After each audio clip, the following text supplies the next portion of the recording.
Welcome to you, dear students। आज narration का हम तीसरा वीडियो आप लोगों के पास पहुंचाने चल रहे हैं, जिसमें तीसरे वीडियो में इंट्रोगेटिव सेंटेंस आज हम बताने चल रहे हैं। देखिए, एक उसको बताने के पहले हम आप लोगों को थोड़ा सा ये बता देते हैं कि वेलकम टू यू जो कहा जाता है, इसकी एक अंग्रेजी और हम बता दे रहे हैं, हेल टू दी आपका स्वागत है। तो हेल टू दी, हेल मत कहिए, थोड़ा झटके में बोलेंगे तो हेल माने तो नर्क हो जाएगा। हेल टू दी आपका स्वागत है। तो हेल टू दी ये दिव्य पर्सन के लिए प्रयोग किया गया है, तो आप अपने साथी संघाती में भी कर सकते हैं हेल टू दी। तो इस MIPPS कोचिंग क्लासेस में मैं BL सर हेल टू दी। तो देखिए, इंट्रोगेटिव सेंटेंस प्रश्नवाचक वाक्य, कल तक के वीडियो में मैंने असर्टिव सेंटेंस को कंप्लीट किया। आज इंट्रोगेटिव सेंटेंस पढ़ाने चल रहे हैं, प्रश्नवाचक वाक्य। तो देखो, प्रश्नवाचक वाक्य जो होता है, दो प्रकार से प्रश्न किया जाता है। इंग्लिश में जिस टेंस का होता है वाक्य, उस टेंस की सहायक क्रिया पहले लिख दीजिए तो प्रश्नवाचक वाक्य बन जाएगा। और दूसरा होता है प्रश्नवाचक शब्द लगा करके। तो प्रश्नवाचक शब्द लगा करके तो प्रश्न करना आसान है। और प्रश्नवाचक शब्द जो इंट्रोगेटिव वर्ड्स हैं, ये जैसे व्हाट है, वेयर है, हाउ है, व्हेन, व्हाई, व्हिच, हुज, ये प्रश्नवाचक। व्हाट मीन्स क्या, वेयर मीन्स कहाँ, हाउ मीन्स कैसे, व्हेन मीन्स कब, व्हाई मीन्स क्यों, व्हिच मीन्स कौन सा, हुज मीन्स किसका। तो ये जो है इंट्रोगेटिव वर्ड्स हैं। प्रश्नवाचक वाक्यों में इनसे प्रश्न किया जाता है, लेकिन जब वाक्य के पहले क्या आएगा तो यहां व्हाट का प्रयोग करेंगे, लेकिन बीच में आएगा क्या शब्द, तो उस टेंस की सहायक क्रिया का, हेल्पिंग वर्ब का प्रयोग करेंगे। तो पहला वाक्य है he said to me, comma inverted comma में, आर यू रीडिंग ग्रामर। वह मुझसे कहा, क्या आप ग्रामर पढ़ रहे हैं। प्रश्न हो गया, क्या प्रश्न क्या लग गया। तो देखिए बच्चों, जब हम डायरेक्ट से इनडायरेक्ट नरेशन बनाते हैं तो असर्टिव सेंटेंस में अब तक मैंने बताया था कि सेड टू के स्थान पर टोल्ड हो जाता है, लेकिन इंट्रोगेटिव सेंटेंस में सेड टू के स्थान पर आस्क्ड। अगर ये सेज रहेगा तो आस्क लिखा जाएगा, विल से रहेगा तो विल आस्क लिखा जाएगा। लेकिन अगर यह रिपोर्टिंग वर्ब पास्ट टेंस में है तो इसके स्थान पर आस्क्ड लिखा जाएगा। देखिए, आज फिर हम रिमाइंड कराना चाह रहे हैं कि सेड टू हम बोल रहे हैं क्योंकि आस्क के बाद भी किसी प्रीपोजिशन का प्रयोग नहीं होता। तो एक परिवर्तन यह हुआ, यहां आस्क्ड के स्थान पर आप इंक्वायर्ड ऑफ, कमांडेड भी लिख सकते हैं, लेकिन ये सरल है, सिंपल है, तो आस्क्ड ही आप लिखिए। तो लेकिन जानते रहिए कि इंक्वायर्ड ऑफ भी लगाया जाता है, कमांडेड भी लगाया जाता है।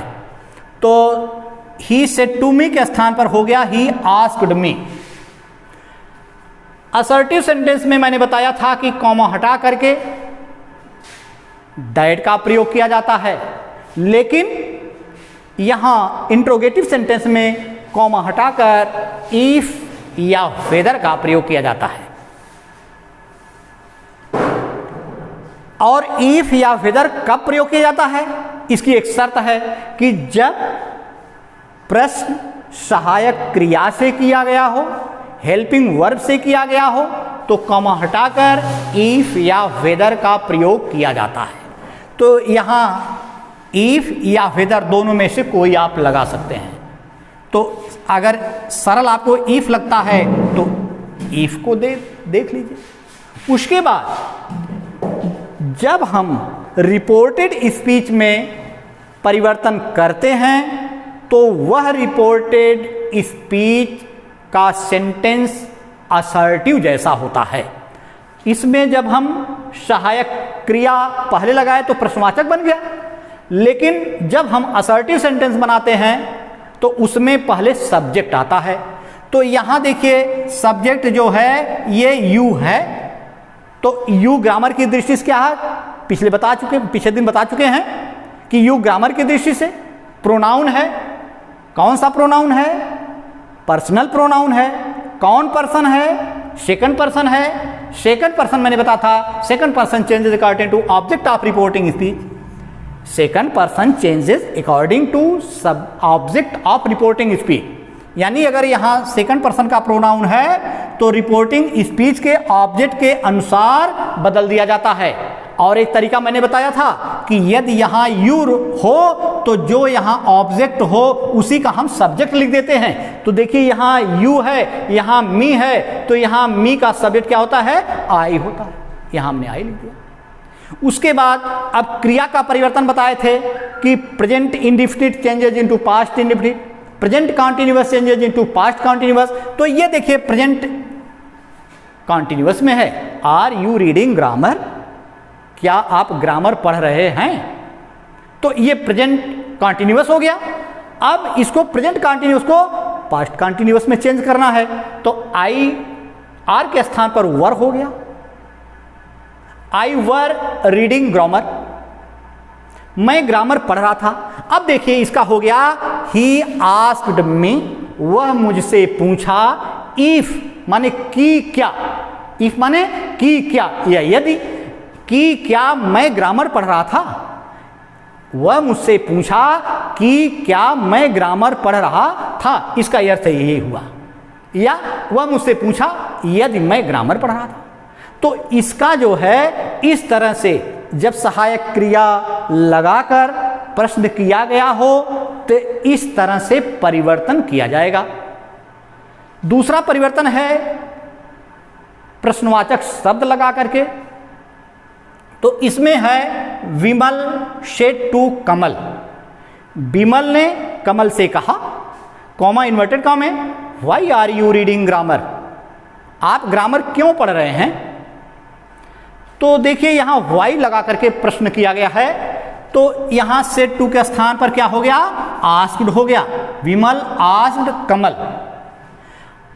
यहां कॉमा हटा करके देखिए इफ या वेदर का प्रयोग नहीं किया गया।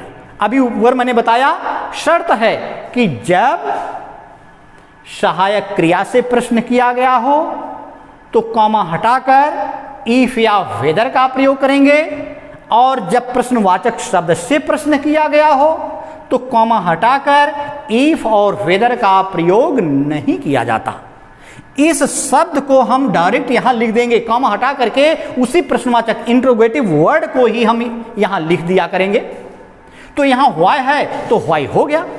उसके बाद देखो जब इंट्रोगेटिव सेंटेंस में प्रश्नवाचक शब्द का प्रयोग किया जाता है तो उसका अर्थ ककार में होता है। ककार का मतलब कब, क्यों, कहां, कैसे नहीं। व्हाट माने क्या, वेयर माने कहां, हाउ माने कैसे, व्हेन माने कब, व्हाई माने क्यों, व्हिच माने कौन, और हुज माने किसका। देखिए ककार में हो गया, सबका अर्थ जो है कैसे शुरू हुआ। लेकिन जब हम डायरेक्ट नरेशन से इनडायरेक्ट बनाते हैं तो इसका अर्थ जकार में होता है, जब ज्यों जहां जैसे, माने कब, क्यों, कहां, कैसे, और यहां अर्थ हो जाएगा जब ज्यों जहां जैसे। तो व्हेन माने कब तो व्हेन माने जब, व्हाट माने क्या तो व्हाट माने जो, हाउ माने कैसे, हाउ माने जैसे, व्हेन माने कब तो व्हेन माने जब, व्हाई माने क्यों तो व्हाई माने ज्यों, व्हिच माने कौन तो व्हिच माने जो, हुज माने किसका तो हुज माने जिसका। नहीं, ये इसका जब इनडायरेक्ट नरेशन बनाएंगे तो इसका अर्थ परिवर्तित होकर के जकार हो जाएगा ककार से। कब क्यों कहाँ कैसे से, जब ज्यों जहाँ जैसे हो जाएगा। तो यहाँ व्हाई माने ज्यों, तो यहाँ शेष परिवर्तन पूर्ववत होगा, असर्टिव जैसा होगा। तो सबसे पहले असर्टिव में सब्जेक्ट आता है तो हम सब्जेक्ट का परिवर्तन करेंगे, यू का परिवर्तन करेंगे। यू क्या है, ग्रामर के दृष्टि से भी बताए कि यह प्रोनाउन है। कौन सा प्रोनाउन है, पर्सनल प्रोनाउन है। कौन पर्सन है, सेकंड पर्सन है। Second person change according to object of reporting speech.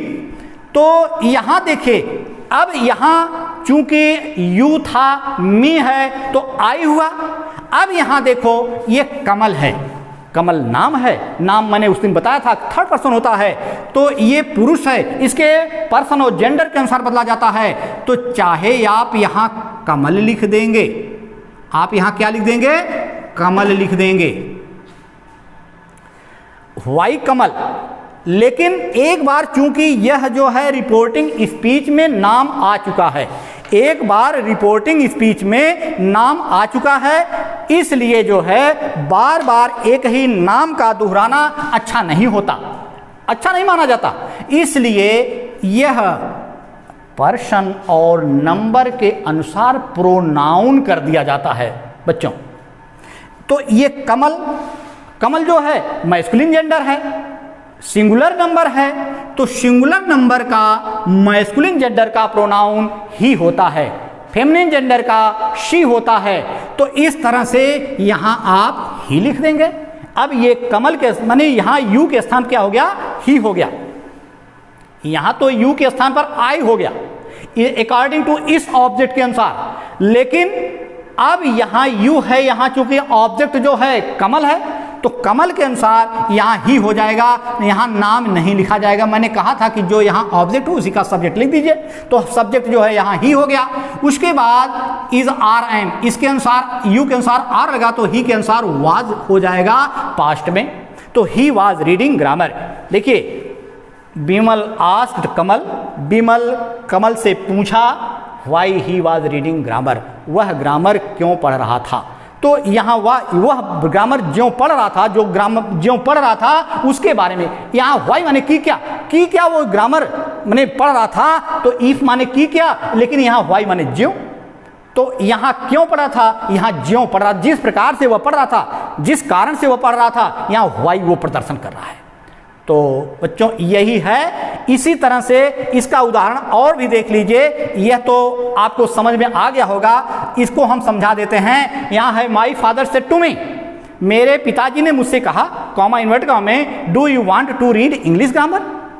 अपने बेटे से कहा या किसी से या मुझसे कहा कि क्या आप ग्रामर पढ़ना चाहते हैं। तो अब यहाँ देखो बच्चों, यहाँ हमने बताया कि आस्क्ड लिखा जाएगा, तो यहाँ आस्क्ड हो गया। सेड टू, टू को हम बार बार कह रहे हैं, टू हम साथ में इसलिए जोड़ दे रहे हैं कि आस्क के बाद भी किसी प्रीपोजिशन का प्रयोग नहीं होता, कभी नहीं होता, इतना ध्यान देना है। तो माई फादर आस्क्ड मी, ये हो गया। कॉमा हटा दीजिए, इफ का प्रयोग कर दीजिए, क्योंकि ये सहायक क्रिया से प्रश्न किया गया है। जब सहायक क्रिया से प्रश्न किया जाएगा तो इफ या वेदर का प्रयोग किया जाएगा। तो ये हो गया। फिर देखिए, यू को पहले लिखिए, इसके अनुसार बदलेगा, आई हो गया। फिर देखिए, डू का डिड होना चाहिए, थोड़ा यहीं देखिए, आई डिड वांट, ये प्रेजेंट इंडिफिनिट में है तो पास्ट इंडिफिनिट में होगा, तो डू का डिड होता है। लेकिन आप जरा सा दिमाग लगाइए कि पास्ट इंडिफिनिट के अफर्मेटिव सेंटेंस में डिड का प्रयोग नहीं किया जाता, यह ध्यान देना है। तो अब यहां डिड न लेकर किसका प्रयोग किया जाएगा, वो वर्ब के सेकंड फॉर्म का प्रयोग किया जाता है। तो वांट का सेकंड फॉर्म क्या होता है, वांटेड होता है। तो यहां हम डिड का प्रयोग नहीं करेंगे। यही एक यहां ध्यान देने की बात है कि जब प्रेजेंट इंडिफिनिट में डू का प्रयोग किया गया हो, प्रश्न किया गया हो, तो हम जब उसको डायरेक्ट से इनडायरेक्ट नरेशन बनाएंगे तो डू का डिड नहीं करेंगे। असर्टिव सेंटेंस में, अफर्मेटिव सेंटेंस में। अगर वह निगेटिव में होता या अन्य में होता तो हो जाता, लेकिन पास्ट इंडिफिनिट के अफर्मेटिव सेंटेंस में डिड का प्रयोग नहीं होता, वर्ब के सेकंड फॉर्म का प्रयोग होता है। तो यहां इफ आई वांटेड हो गया, ये जरूर ध्यान दीजिएगा। If I wanted to read, आप देखिए रीड में रीड भी क्रिया है, लेकिन परिवर्तन नहीं हो रहा है। क्यों नहीं हो रहा है? क्योंकि टू लगा हुआ है। यहां टू जो है इन्फिनेटिव का काम कर रहा है। अब इन्फिनेटिव, व्हाट इज इन्फिनेटिव? यानी जब इसका देखिए पहले पहचान, तो हम फिर ग्रामर में और बताते रहेंगे। क्रिया के पहले टू लगा देने पर इन्फिनेटिव हो जाता है, और इन्फिनेटिव वर्ब में कोई परिवर्तन नहीं किया जाता। तो यहां टू रीड ग्रामर ये हो गया। उसके बाद इसको देखिए, I said to the teacher will you help me, मैंने अध्यापक से कहा क्या आप मेरी मदद करेंगे? तो यहां हो गया आई आस्क्ड द टीचर। अब देखिए यहां सहायक क्रिया से प्रश्न किया गया है, तो यहां कम हटा करके इफ या वेदर का प्रयोग करेंगे। उसके बाद यहाँ यू है, यू को टीचर के अनुसार बदलेंगे। अभी हमने यहाँ कहा कि अगर सेकंड पर्सन का प्रोनाउन है तो ऑब्जेक्ट के अनुसार बदलेगा, ऑब्जेक्ट जैसा होगा उसी पुरुष उसी जेंडर के अनुसार बदला जाएगा। तो कमल है, नाम है, एक बार कमल आ चुका है, दूसरी बार नहीं रखेंगे, यहाँ हमने ही रख दिया। उसके बाद यहाँ भी एक बार चूंकि यहाँ टीचर आ चुके हैं, इसलिए यहाँ हम इनके अनुसार ही रख देंगे। माने ये मैस्कुलिन जेंडर, सिंगुलर नंबर, इसलिए ही। विल का वुड हो जाता है, कल बताए थे, ही वुड हेल्प मी। मी को भी बदलेंगे, कहीं भी प्रोनाउन आएगा बदलेंगे। मी क्या है ग्रामर की दृष्टि से? ये जो है प्रोनाउन है। कौन सा प्रोनाउन है? पर्सनल प्रोनाउन है। कौन पर्सन है? फर्स्ट पर्सन है। First person changes according to object of reporting speech. तो ये रिपोर्टिंग स्पीच आई है, इसके अनुसार बदलेगा। आई भी फर्स्ट पर्सन है, तो फर्स्ट पर्सन है तो फर्स्ट पर्सन में कोई परिवर्तन होगा नहीं, तो इसलिए यहां क्या हो जाएगा? मी का मी ही रहेगा। अगर यहां ही होता तो यहां हिम हो जाता, यहां यू होता तो यहां यू हो जाता। चूंकि एक ही कैटेगरी के हैं, एक ही पर्सन के हैं, इसलिए यहां me according to I there is no change. Me को मी ही, आई का भाई ऑब्जेक्ट तो मी ही होगा, इसलिए कोई परिवर्तन नहीं। उसके बाद अगला उदाहरण देखिए, the principal said to the peon. प्रधानाचार्य जी चपरासी से बोले, when will you come again, तुम दोबारा कब आओगे? तो यहां सेड टू का स्थान क्या हो जाएगा? आस्क्ड हो जाएगा। तो the principal asked the peon, प्रधानाचार्य जी चपरासी से पूछे।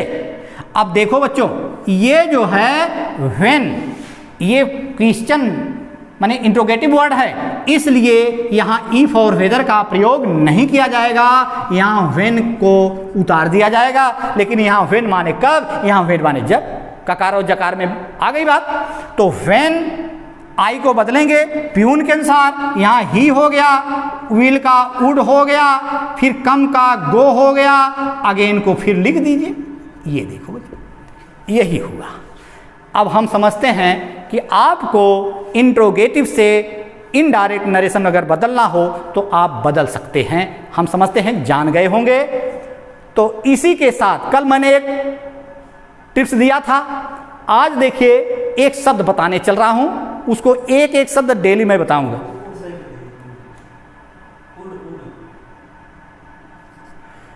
तो देखिए यहां एक शब्द आता है वुड दैट।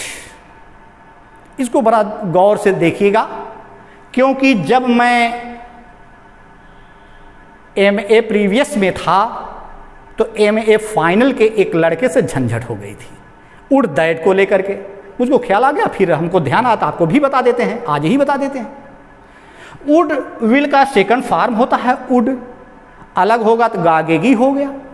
और दैट माने वह, दैट माने की, दैट माने जो, ये होता है। लेकिन देखिए आप ध्यान से देखिए कि वुड और दैट जब एक साथ जुड़ जाते हैं तो ये फ्रेज बन जाता है। और फ्रेज क्या है ये तो बताएंगे आगे चल करके। ए phrase is a group of words, A phrase is a group of words having is full meaning but it does not contain any subject, any यही फ्रेज का परिभाषा है, लेकिन इसको हम विधिवत बताएंगे आगे चल करके। लेकिन थोड़ा सा देखिए, ये फ्रेज है तो इसका अर्थ होता है वुड दैट, अगर एक साथ आ जाए तो इसका अर्थ होता है कितना अच्छा होता कि। अब ऐसे सेंटेंस आते हैं, अरे भाई कोई पूछ दिया कितना अच्छा होता कि मैं प्रधानमंत्री होता, तो अब देखिए वुड दैट अगर आपको कितना अच्छा होता तो कितना, हाउ लड़के ऐसे बताने लगते हैं, गुड वुड पता नहीं क्या जोड़ देते हैं, नहीं, वुड दैट माने कितना अच्छा होता कि। और मैं प्रधानमंत्री होता, एक चीज और जान लो बच्चों कि वुड दैट के बाद हमेशा कोई भी सब्जेक्ट हो, चाहे वो सिंगुलर नंबर का हो चाहे प्लूरल नंबर का हो, सबके साथ वर का प्रयोग होता है, जिसको आप चाहे वेयर पढ़ते हो चाहे वर पढ़िए शुद्ध में, वेयर। कोई भी सब्जेक्ट हो, चाहे सिंगुलर नंबर हो चाहे प्लूरल नंबर हो, सबके साथ वेयर का प्रयोग होगा, चाहे आई हो चाहे ही हो। तो would that I were prime minister, सरल हो गया। Would that I were prime minister, कितना अच्छा होता कि मैं प्रधानमंत्री होता, कितना अच्छा तक मैं तुम होता, would that I were you. देखिए अब सरल हुआ, तो would that I were you, कितना अच्छा होता कि मैं योगी होता। अब देखो आई वुड आई वेर योगी, तो सरल हुआ, बिल्कुल सरल हो गया। तो वुड दैट माने कितना अच्छा होता कि। मेरा जब भी वीडियो देखिएगा पूरा देखिएगा अंत तक, अंत में जरूर एक आनंद आएगा। एक डेली मैं बताता रहूँगा, इसको पढ़ाते वक्त अंत में मैं एक टेस्ट जरूर दूंगा जो भविष्य में आपके कंपटीशन के काम में आएगा, इसको फिर बताएंगे। धन्यवाद। फिर एक बार MIPPS में आपका स्वागत है। तो स्वागत की दूसरी अंग्रेजी मैंने बताया है हेल टू दी। आप थोड़ा सा इसको भी प्रयोग कीजिए, मॉडर्न बन रहे हैं तो हेल टू दी, आपका स्वागत है।